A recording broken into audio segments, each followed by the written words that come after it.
A multifaceted week of bourbon releases. Welcome, everyone. I'm Blake from Seelbach. Excited to jump into this week's Week in Review, joined by Brian as always. Brian, how's it going? It's going good. We're closing out another week, getting ready for another exciting week, and I got Bourbon and Beyond access. So we're going to get done streaming, and I'm going to go rave or whatever. And that's like one you like, if you cut it off, you're done, right? You got to keep it through the whole weekend and sleep in it, bathe in it, all the above. Yeah, the thing you got to make sure you don't do is let your dog last time for the KBF one, my dog got this part and made it so tight that I had to cut it off, even if I wanted to go back. Yeah, I feel like last time I went, I just don't like having things on my wrists. And I try to keep it loose, and the guy like yanks it down. I'm like, geez, this is going to be annoying. But, you know, for that lineup, that set of bourbon and celebrities coming through, I think it's worth it. Definitely worth it. For sure. Well, cool. Let's dive in, because Bourbon and Beyond will come back in these releases, as I mentioned once again. So yes, it will.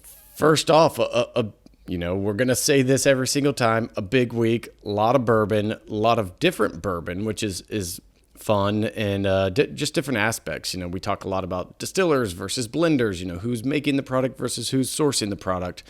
We've got some of both. So we start off the week, familiar name. We've got another Elijah Craig barrel pick in.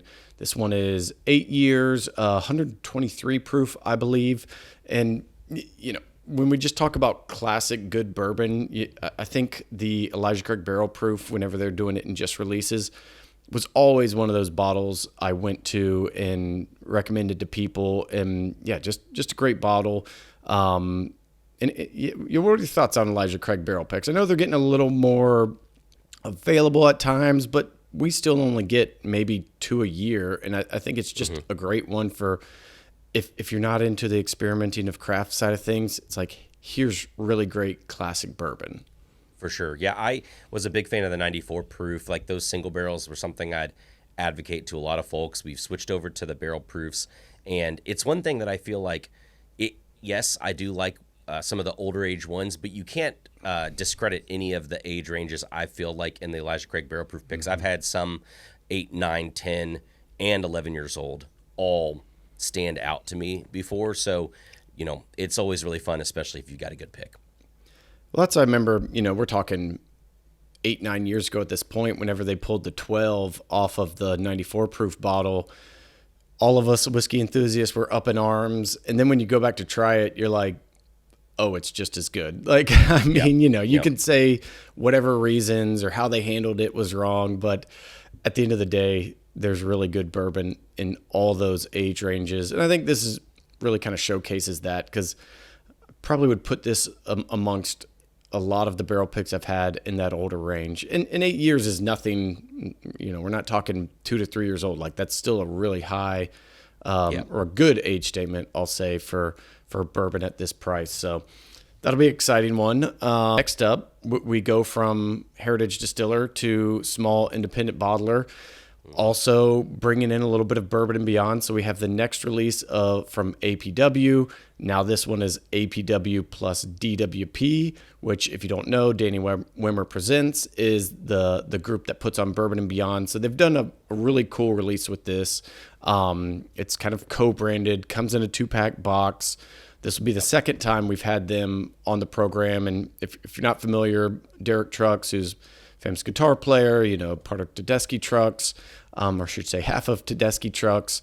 But I say this in the email where, to me, it's like, is this a celebrity brand or just an enthusiast brand? Because when you talk to Derek, you realize, oh, he's been an enthusiast for not as long as he's been a musician, because he's been playing since like 11 or something, but he's been a bourbon enthusiast for a really long time. And absolutely, I know you even said in your notes, you're like, is this whiskey of the year contender? And I think it's really fantastic. 10-year-old bourbon, comes in a 2-pack. So yeah, love to hear some notes on that one from you. Absolutely. Yeah, this is going to be a really, really fun one. So anyone who knows me and knows my end of the year list and just how I like to look at bourbon, I mean, everyone chases after the allocated products. One of my favorite categories to look at every year is, like, what is the adjacent category to allocated releases that are for bourbon of the year? And so I always try and make some, and that list usually consists of things that are a little bit more readily findable, right, than a Four Roses LE or something like that. And we did the last release, so the 9 and the 15-year release. So I had this one sent to me and popped it open. Didn't really expect anything of it. Assumed it's kind of business as usual for releases for us. And I said, "Oh, man, that's got some great flavor. Just the kind of flavor. It's 10 years old, which is that's just a solid age statement for folks to get, and it's at 107 proof, so it's really nicely drinkable." And I was like, this is going to be somebody's bourbon of the year. It just has that type of flavor. It has these like really nice cherry cola notes, these nice vanilla notes. It's just a really tasty. It's a really tasty bourbon, and you'll probably also see another video either on YouTube or on socials too.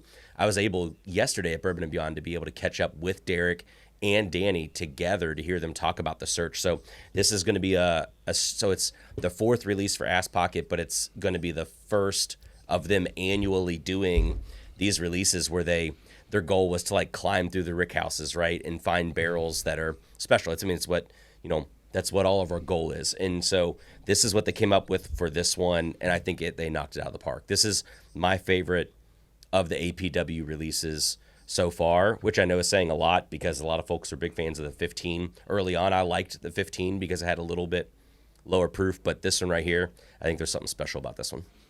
And this had 107 proof as well? Yes. Yeah. Yeah.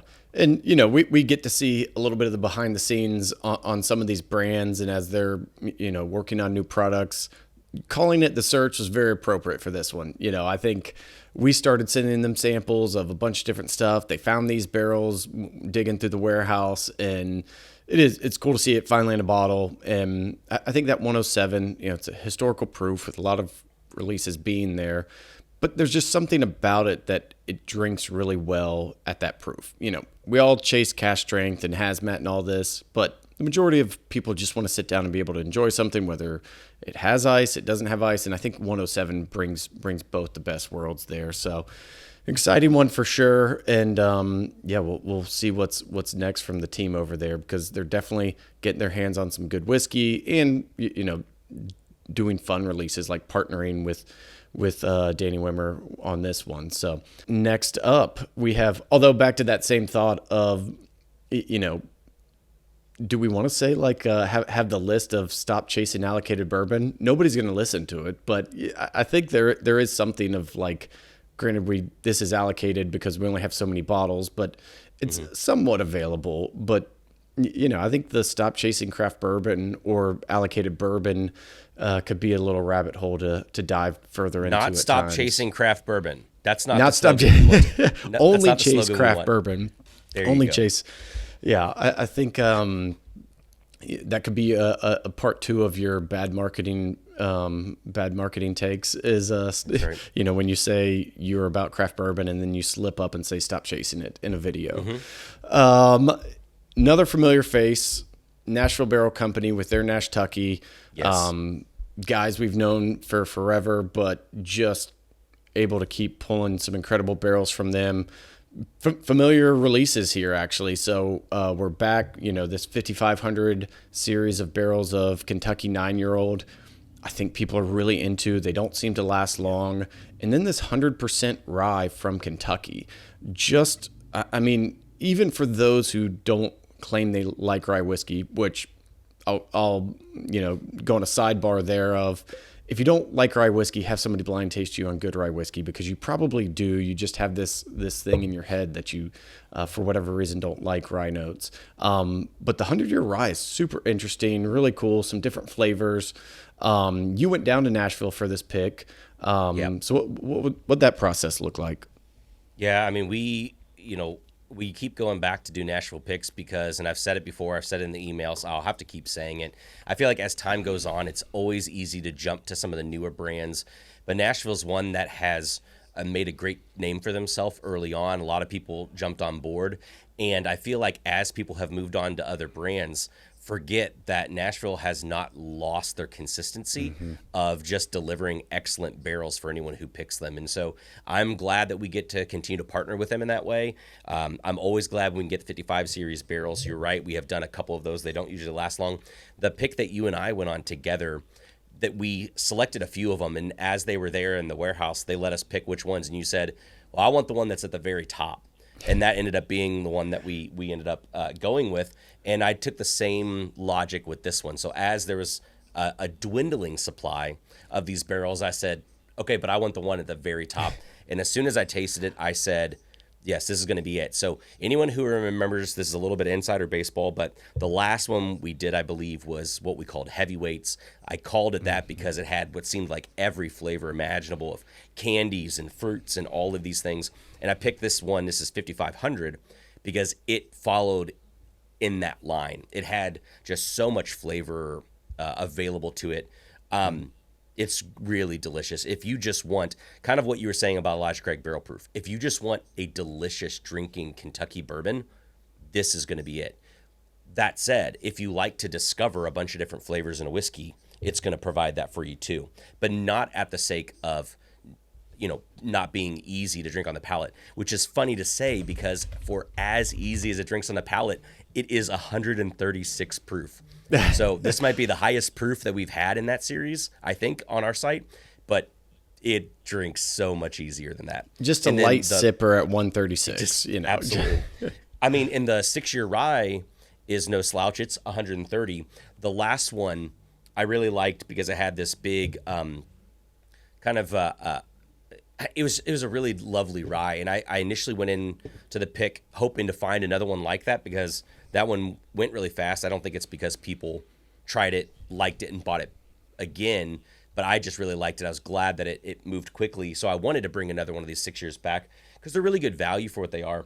This one, though, is very different in profile, and so this one I feel like has a lot of the unique kind of earthy, a little bit of funky flavors to it that we normally would find in the older, like 11 and 12 year, sometimes 13 year ryes, but it's not an 11 to 13 year Indiana rye. So you still get all the bright, spry type of flavors that come in a younger rye, but you get some sneaky dark flavors as well. This is a very interesting profile and a very nice polar switch from the last 6 year. I think people are going to really enjoy this one as well.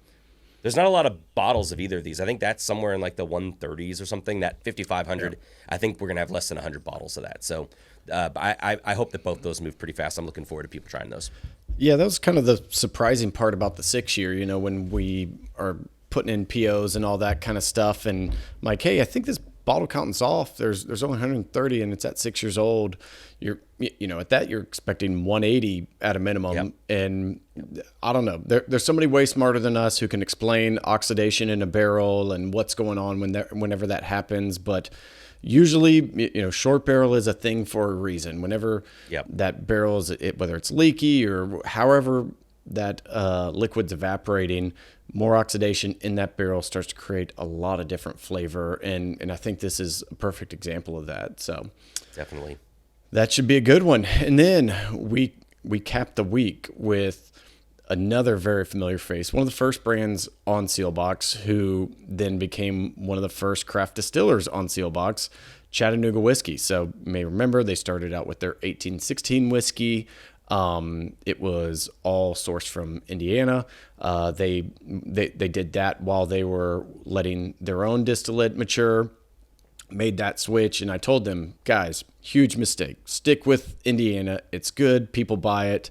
Just another place where I was wrong because they have crushed it with their own distillate and whiskey. Technically bourbon based on the stats. Tennessee high malt is how they are branding it, and it really is its own category. I think they bring in, and their master distiller is fantastic at just bringing in a bunch of different malted grains, different types of malted barley.